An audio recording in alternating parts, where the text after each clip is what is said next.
leur fais un petit quiz, c'est ça? Voilà, je vous laisse avec Marie, elle va vous prendre en main avec un petit quiz, soyez coopératifs. Oui, oui, on va s'amuser 2 minutes. J'aimerais commencer mon intervention en demandant à ceux d'entre vous qui ont regardé la télévision au moins une fois dans les 30 derniers jours de lever la main.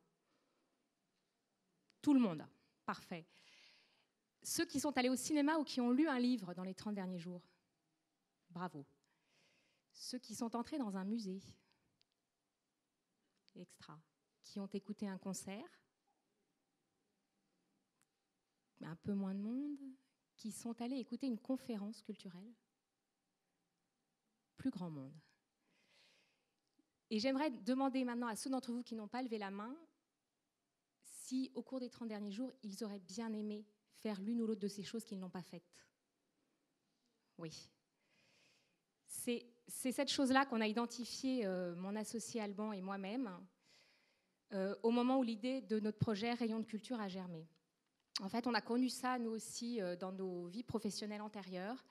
Lui, 10 ans cadre, même auditeur financier, en fait, chez Mazars et Guérard, donc rythmé par des missions très intenses où Excel était son meilleur ami.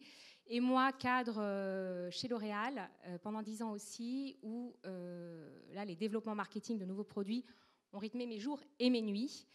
Et on s'est rendu compte que tous les deux, on était certes passionnés par nos missions, complètement absorbés par un rythme très intense, des challenges passionnants à relever, toujours le nez dans le guidon, et finalement un petit peu mono-orientés. Et donc, il nous restait à la fin plus énormément de temps disponible et encore moins de temps de cerveau disponible. Alors, c'est là qu'est née en fait notre envie. Et un premier projet qui a été mené par Alban, donc mon associé, il y a 7 années. Parce que pour Alban, la culture n'est pas un gros mot. Pour Alban, il est possible de proposer, par exemple, à des cadres de chez Natixis, prenons-les puisque c'est l'un de ses clients, de déjeuner rapidement et de se rendre juste à la suite d'un déjeuner très, très rapide au sein de leur entreprise à une conférence sur un thème culturel, parfois complètement abscon. Bon, ça peut être, je sais pas, Matisse et Picasso, concurrence ou émulation, ou pourquoi Tristan et Iseult s'aimaient-ils autant, ou comment Proust peut-il changer votre vie. Et Alban se rend compte, en fait, au cours de ces 7 années où il intervient et il fait intervenir des experts dans ces entreprises, que les cadres qui viennent écouter les réponses à ces questions restent bien plus longtemps que les 3 quarts d'heure ou l'heure initialement prévue pour ça, et sortent de ces moments oxygénés, valorisés, changés, posés, motivés, reconnus, vivants. Et ça, c'était vraiment quelque chose de très important pour lui et un constat très fort qui l'a amené à vouloir décliner en fait cette idée de remettre la culture au cœur des gens et au cœur de l'entreprise, de la décliner à des gens comme vous. En fait, des gens comme vous et comme nous, qui finalement, créateurs d'entreprises, entrepreneurs, cadres, n'ont pas tellement le temps de prendre un temps, justement. Un temps pour se ressourcer, pour respirer, pour s'oxygéner, pour prendre l'air, pour faire une pause. Et ça, c'est important aussi dans nos vies professionnelles. Alors, à ce moment-là, je dirais que comme moi, quand j'ai quitté L'Oréal, lui, quand il a décidé de quitter Mazars pour faire ça, et c'est quelque chose qu'on a entendu, qui est vraiment, je pense, récurrent dans la vie d'une personne qui se lance pour créer une entreprise, il a entendu beaucoup de ses proches, certains l'encourager, mais d'autres prononcer une phrase que j'aime beaucoup, qu'Alexandre Dumas fait prononcer à Catherine de Médicis dans La Reine Margot, et qui dit « Mon fils, défiez-vous surtout des choses qui paraissent impossibles, et en attendant, ménagez-vous ». Là, ça, il l'a entendu. Il se trouve qu'Alban, lui, est, je pense, résolument entrepreneur. Il a un petit esprit de contradiction aussi, donc il s'est tout de suite attelé à la tâche. Et c'est à ce moment-là qu'en fait, on s'est rencontrés. Donc, on a identifié vraiment 2 profils complètement complémentaires et différents. Lui, dans l'analyse et la rigueur. Moi, dans le marketing et avec un sens commercial, tous les deux passionnés, très motivés, très volontaires, et on a décidé d'allier nos compétences et nos profils au profit de ce projet. Alors au début, il n'y avait pas vraiment l'idée une idée très précise, il y avait l'idée d'un produit, d'un service, mais qui s'est affiné au fil des mois pour aboutir à notre projet actuel. L'idée principale était de remettre une touche de sens, un rayon de culture dans la vie des gens actifs et débordés dont vous êtes.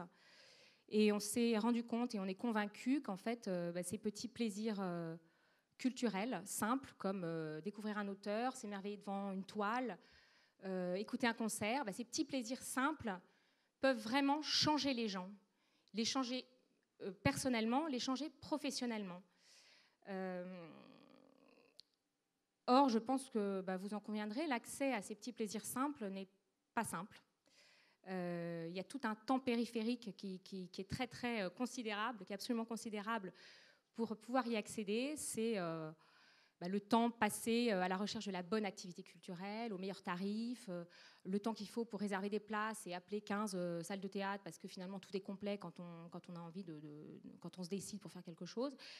Et donc peu à peu notre idée s'est affinée et on s'est dit que ce qu'il fallait faire, c'était peut-être simplifier l'accès à la vie culturelle, entre guillemets la livrer sur un plateau d'argent,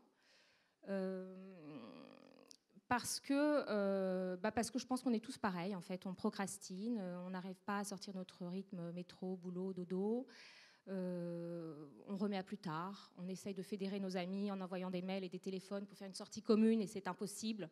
Donc on renonce, et puis à Paris, l'offre est pléthorique, comme dans beaucoup d'autres grosses villes, mais bon, nous on commence avec Paris, donc c'est vrai que c'est décourageant.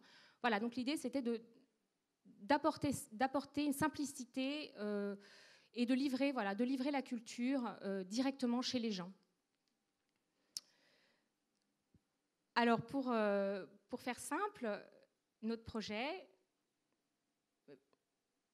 fermez les yeux, imaginez que vous vous êtes abonné en quelques clics sur notre site, Rayon de Culture, vous avez choisi votre type d'abonnement parce qu'il y a différentes aspirations, différents types de demandes. Vous avez choisi la durée de votre abonnement, vous avez choisi si vous voulez en profiter seul ou à deux, quand est-ce que vous voulez que ça commence, si c'est un cadeau ou si c'est pour vous. Et puis, vous rentrez chez vous le soir après une journée de boulot, vous ouvrez votre boîte aux lettres, il y a des factures, il y a des pubs, et puis il y a un rayon de culture.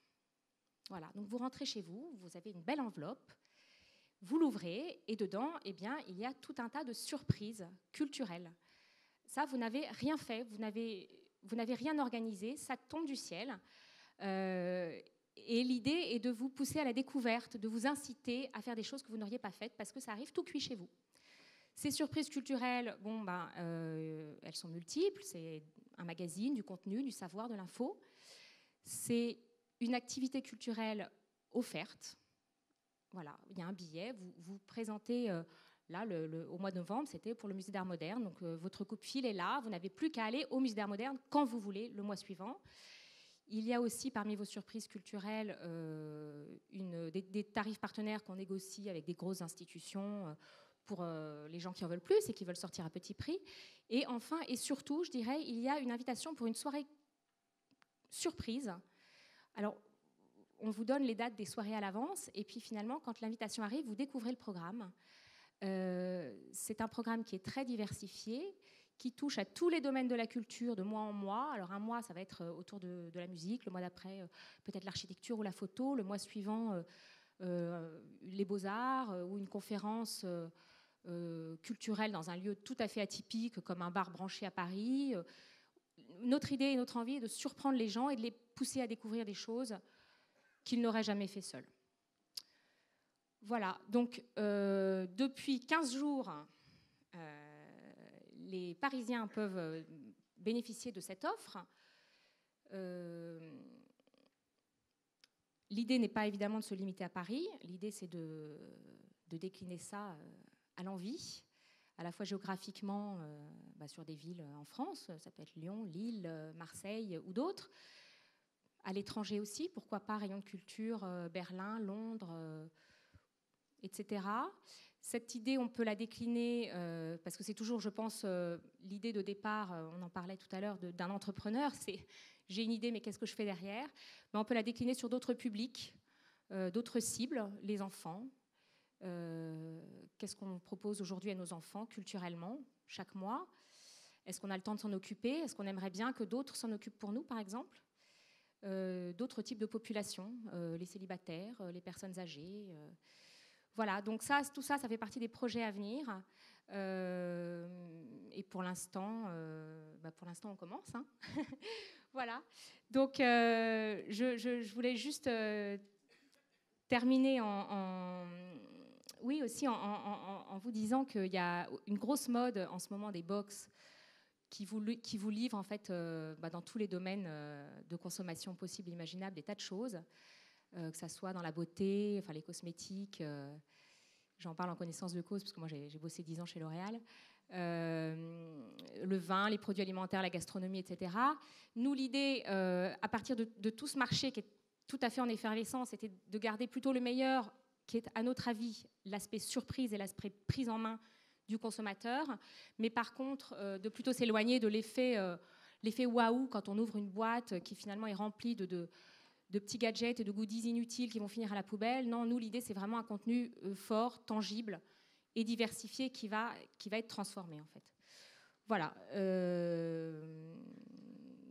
Je finirai juste en citant Virgile, qui disait qu'on se lasse de tout, excepté d'apprendre.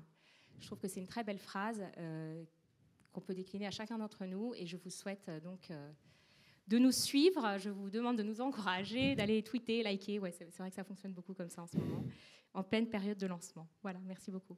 Merci pour avoir ravivé Virgile. Merci beaucoup.